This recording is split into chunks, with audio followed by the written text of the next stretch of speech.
talking to these is Your myself for your sure. purpose right now, yeah. When you get done doing your due diligence on that, everything opens up for you. Yes, sir. Right? So just do what I told you. Get in touch with Dr. Not G at Reawaken Minds. Tell her I sent you to get her homeopathic physician to look at your son because you don't trust these doctors. And I believe that it's also along with, and remember this, for anybody else who have children with the palsy, um, the massage therapy at least once a week for the first 2 years is critical to preventing the locking of the muscles. If it's going to be able to be done, those massages, learn how to do them yourself because it give you good bonding time with the child. Yeah. But you need a good deep muscle massage at least once a week to release the tension between the nerve and the muscle. This is why we need our doulas back.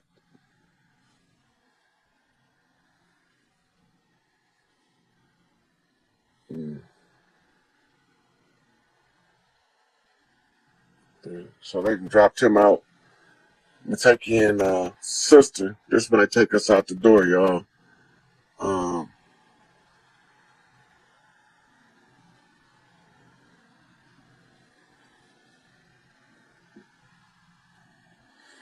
Yes. See, if he would have had a doula, the doula could have been the sound bowls is good for, especially in utero. If he had a doula, she'd have started giving the baby therapy to stimulate nerve growth in when the mother was pregnant, right? But that didn't manifest. That's not what he had. So now he got to try to do something post-birth, postnatal for the child to try to stimulate him to respond normally, as normal as possible. Okay, so that's just ain't coming in.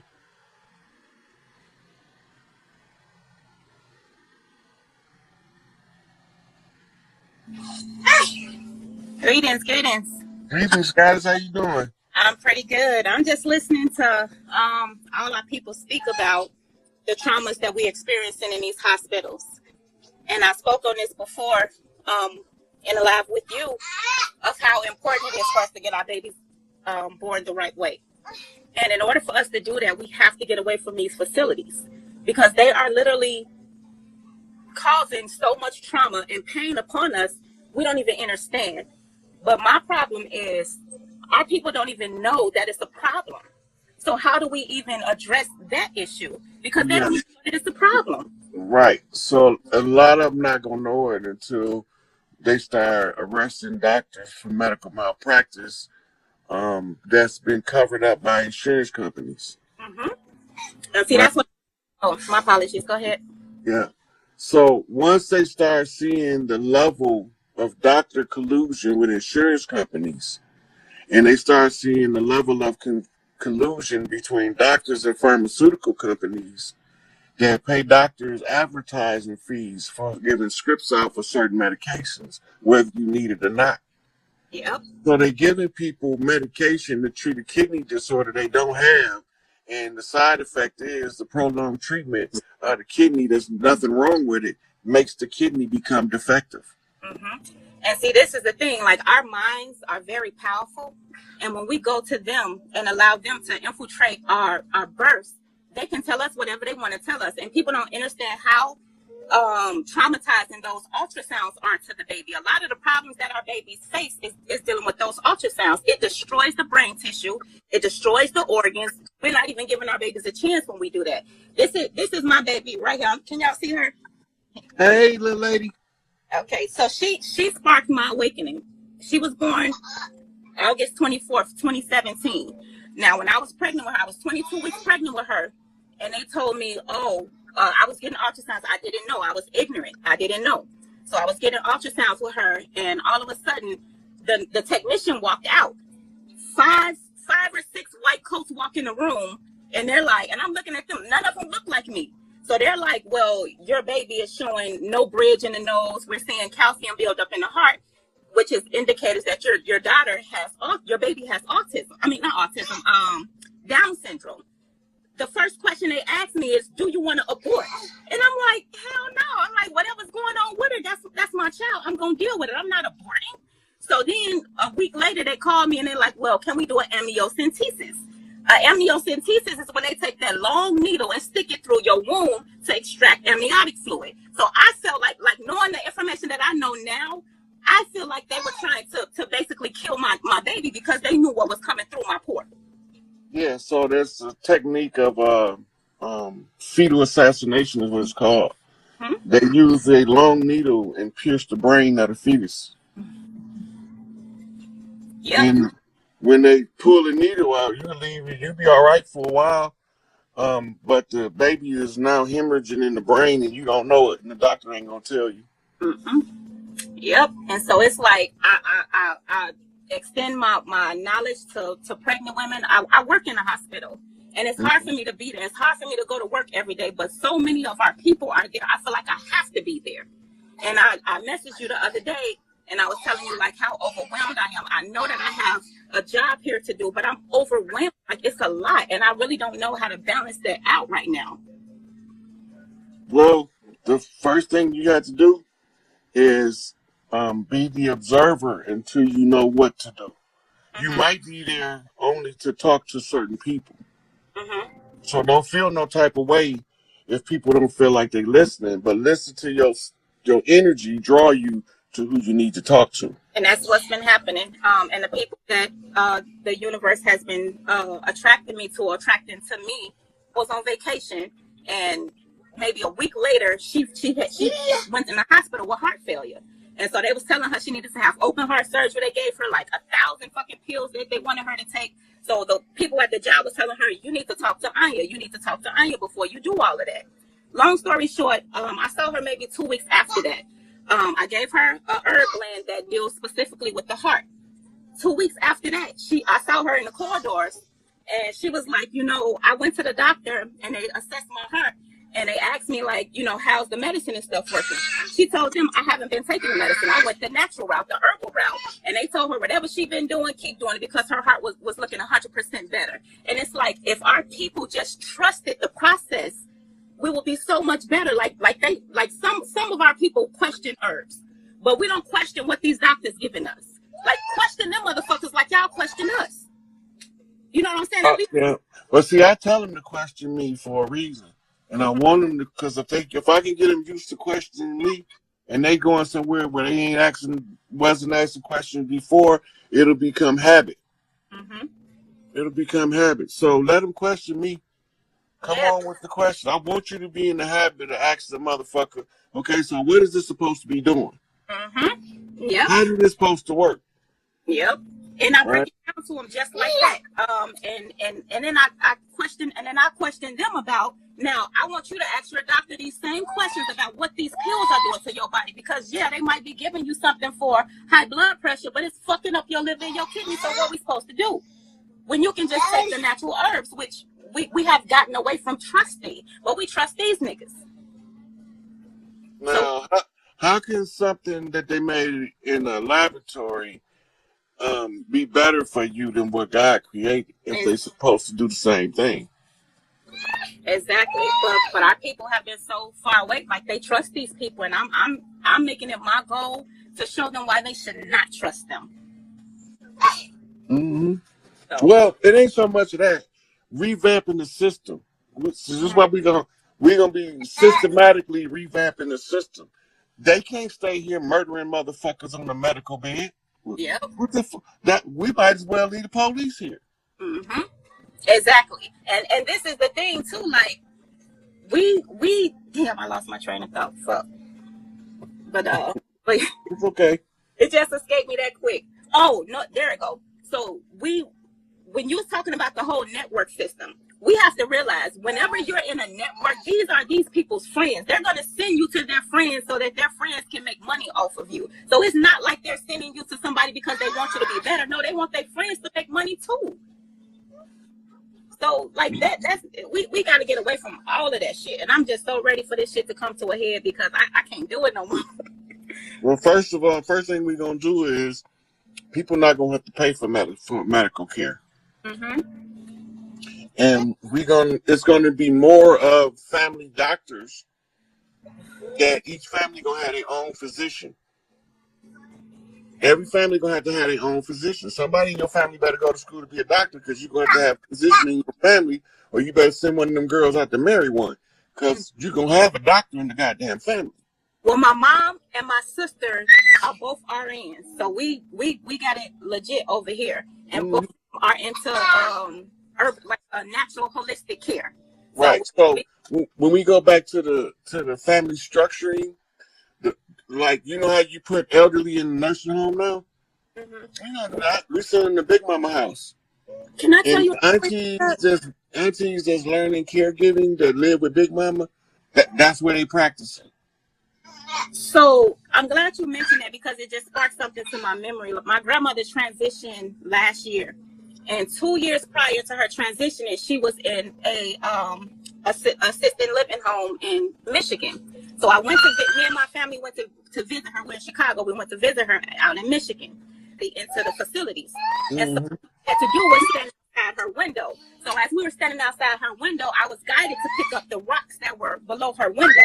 So when I picked up the rocks and I walked in, I put them in my car, I got a clear vision of her, and I heard a voice saying that she was going to go into the Lions Gate. At that point, she was 86 years old. She transitioned 2 years later at the age of 88. 88, Lions Gate. Yes, and I told my brother, because it was literally like a doubling over moment for me. And my brother like, what the fuck wrong with you? I'm like, I just got a message that Granny is going to go into the Lions Gate. At the time, I didn't know what the fuck that meant.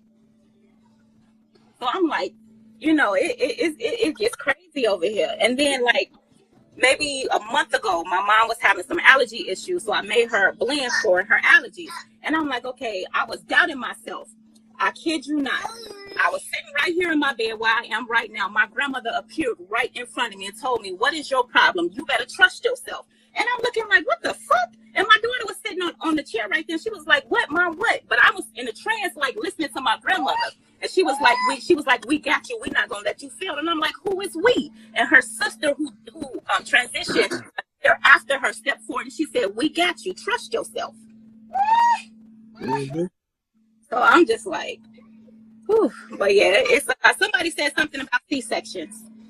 I want to speak on C-sections being one of the most powerful things we can do to bring our children into this existence, right? Because it again, going back to what was spoken earlier about how where our births are being, our women are being suffering from postpartum. Our babies have to come through our birth canal. It's good bacteria down there. It's hair down there. Like, all of those things help our babies connect. Every time we go against that process of having our babies through a natural birth, we create a disconnect, right? Because we're not able to connect with the baby not able to connect with us. So then, like, I went through postpartum with all of my children, because all of my births were stolen from me because I didn't know this information. But I used to, like, have dreams about flushing my kids down the toilet. And I resonate with what you said when you was like, you know, we might have negative thoughts, but when it comes down to it, we'll fuck a motherfucker up over our kids. But I would never hurt them. But it's the point that those thoughts were going through my head, and I didn't understand why. And even now today, I have, like, separation anxiety when I'm away from them. And I know that it's because all of their births were stolen from me. You're right on point with that. The C-section thing too. A lot of doctors route for the C-section because they got a golf game to get to, and I can get this baby out in 4 hours, where you're gonna be in labor for the next 72 hours. Never knowing that the whole extended labor is the psychological connecting of the mother and the child. With the prolonged labor is to embed the oxytocin response into the mother by constantly contracting the uterus. Your baby been trying to talk to me the whole time. You might as well bring her over here and let her say hi to the people. So, say, oh, did you say hi? So, just a little history. I don't want to put no labels or anything on her, but she's been she's autistic. She's very special, and she's really good with numbers. Go ahead. Can you hear me? I can hear you. Oh, okay. Can you see her? Lady. Yeah, I can see her. She trying to act like it ain't important now. I see you. I thought you was trying to tell me. I thought you was trying to tell me something. Now you don't want to talk.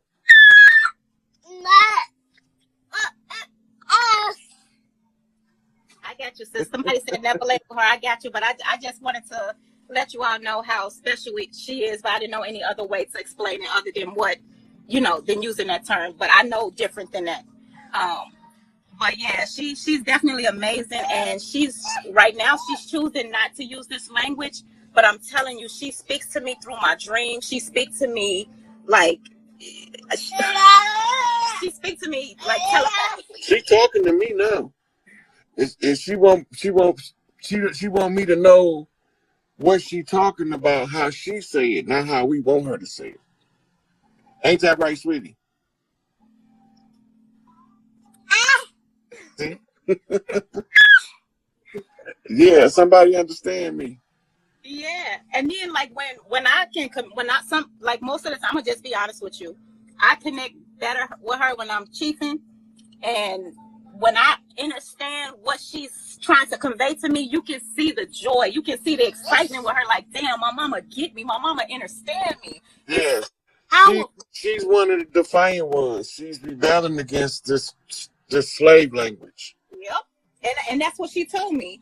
And you know what, when my grandmother transitioned at home, because she kept packing her shit. And my mom was like, evidently she wanted to be at home. So we pulled her from Michigan to Chicago and brought her home and allowed her to transition at my mom's house. When she was transitioning, my grandmother, I took her, my grandma, she heard her in the living room talking. My grandma said, "Who is that in there?" I said, "That's my baby." She said, "Go get her." I went in the living room and I got her and I took her back in the room to where my grandmother was. And my grandma said, "Hey, baby." And she said, she just looked at her and she gave her a little scream. And she was like, "She don't talk?" I said, "No, Granny, she's choosing not to use words right now." My grandmother told me, she said, "It's not that she don't want to talk. She said she don't know you. You haven't introduced yourself to her." I said, "What?" She said, so immediately I'm like, when I got home, I hugged her, I kissed her, and I told her, "I'm unique. I'm your mommy. I just introduced myself to her." And then I really feel like from that moment on, it created a beautiful bond between us. And I truly feel like my grandmother... He was overriding the errors of the birthing process. Yeah, because her birth telling you that. Her birth was stolen from me because I ended up having a C-section with her as well. They told me I couldn't have her vaginally. So they ended up giving me a C-section with her. And I have gotten over the guilt of what I put myself through and what I put my children through. I've healed from all of that. Now I'm ready to fucking fight. Now that's the first thing we feel like when we start healing and we be ready to test some shit up. I want to fight. If I'd have known this shit, I'd have kicked me a motherfucking ass 20 years ago about this shit. I'm telling you, but now my mission is to prevent another mother feeling like I felt. You know what I'm saying? That's what this whole doula center development is going to be about.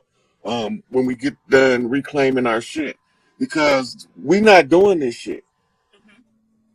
They wanted me to ask the question. I said no. We not doing none of that fuckery shit that they've been doing to these women in the hospital. I got a video for y'all that's listening to this. It's called, it's on Facebook. And it's called Desecration of the Holy Places, Hysterectomy and Mastectomy. Y'all might want to check that out. It's about 3 years ago.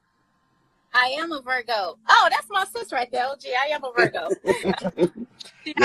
Yeah. Okay, sweetie, I'm gonna try to get a couple more calls in before this. Can I ask one more question about the baby? Mm-hmm. Sleep. She don't sleep. I don't know what to do. There were CBD oils. Okay. CBD, allow her to relax. Well, she just confirmed it. She said, yep. So, all right, gratitude. I appreciate you as always.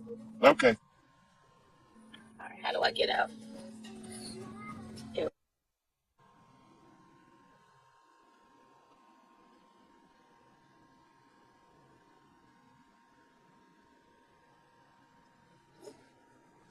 I've been seeing you, Lorenzo, talking about you need to get in here. You gotta come on up and talk that talk. Chiefing with the chief for late at night. Yo, greetings, good blessings, God. What's up? You hear me? Peace, God. Where you chatting? What's going on? Let me see if I can get my camera to. I don't know how to fix my camera though, how to stand around. Man, my heart beating. I want to talk to you for so long. It's been a long time. I'm gonna leave it like this. Anyhow, it's been a long time I want to talk to you, right? So I'm calling you from Wait a Trinidad. minute, you gotta fix your camera because people need to see. All right, I now see how to do it. All right. Yeah. Peace, God. I'm calling you all the way from peace. I'm calling you from Trinidad now. Trinidad. You have a lot of people on Trinidad and Tobago. You have a lot of people in Trinidad that love you and they know about you. You wouldn't believe the amount of people that I put on to you, and it was like, yo, I can't believe who is him and this and that. And how he's speaking, what he's saying, he's giving people encouragement. Like 2 days ago, I let my mother look at you. My mother was like, yo, I like him, man. I really like him because he talking about the leadership. Because she realizing that people is lost and people don't know who to turn to. Like, there's nobody out there that's giving you a hope to see the system destroyed, because we know it's a lot of fuckery going on. So I wanted to ask you a few questions, all right? Because now, with me, I realized, like, so I love the brain banging. I love the brain bang, right? But I love the gang banging part too, because when I was 12 years old, You sound like me. yeah, when I was 12 years old, I started my own gang because I grew up in Long Island. And, you know, I was like, oh, this is it. All right, brotherhood. You know what I mean? It was love for each other. We're sticking together because there's a crew of us and there's thousands of them. So we got to stick together. So now what I'm thinking now is like, well, the light's supposed to go out soon, hopefully, right? When them lights cut, I'm thinking, is that the time the gangbang gonna start? Because the gangbang got to go down sometime. Look, Like when the gang. look. We gonna get our chance. We got some dirty motherfuckers that's real good men got to do some real horrible shit to about our babies. Yeah. A lot of people got it. Some people. Listen to what I say. You got some real good men that got to do some real horrible shit to some real horrible people about our babies. So don't worry about that. When the call come out, when the OGs step out, when the leadership step out on the land to be seen in front of the public, they gonna get OG calls and get where you need to be because we finna clean this shit up. They know who all of the dirty players is at every level. Right. So we ain't gotta worry about that part. That's gonna come. But right now, we brain banging. All right. So stick to the brain banging until the OGs say we gang banging, because they gonna tell us who the real ops is and stop us. And we gonna go. Right, because they've been telling us the motherfucker in the blue is your op if you wear red. No, they ain't. It's that motherfucker hiding behind that other motherfucker throwing a rock at your goddamn ass. That motherfucker that's the one we want. So right now we brain banging. We trying to get the people to know this shit is over. OG called and laid down the motherfucking play on their ass. Look, I'm gonna tell you what to look for. On November the 10th, if the inmates don't move. Right. If the inmates don't move, if the people tell their relatives, they got a spokesperson in the street, one of the chiefs on the land willing to speak on behalf of the inmates, no movement on November the 10th. If they do that shit, and that's gonna scare the shit out of them. The most fearful thing that these motherfuckers is a unified prisoner community. It was because they know that all of our men is held captive by the enemy. Yeah, that's exactly what I'm saying with the banging. Right. You have to go and people got to come out of that jail. I have a cousin in jail right now, and the only way he gonna come out is if the banging start or something like that. Something got to happen, because you can't keep these people in this jail for so long. Their case ain't get tried yet. It's been 10 years and all type of crazy shit. They have no certificate of jurisdiction from anybody for anybody that's currently incarcerated. They have never produced, because nobody has ever challenged for the certificate of jurisdiction that the executive legislative branch is supposed to give to the executive branch. Because of the break in the chain of jurisdictional command, all of the inmates then fall under my jurisdiction, chief of the land. Right.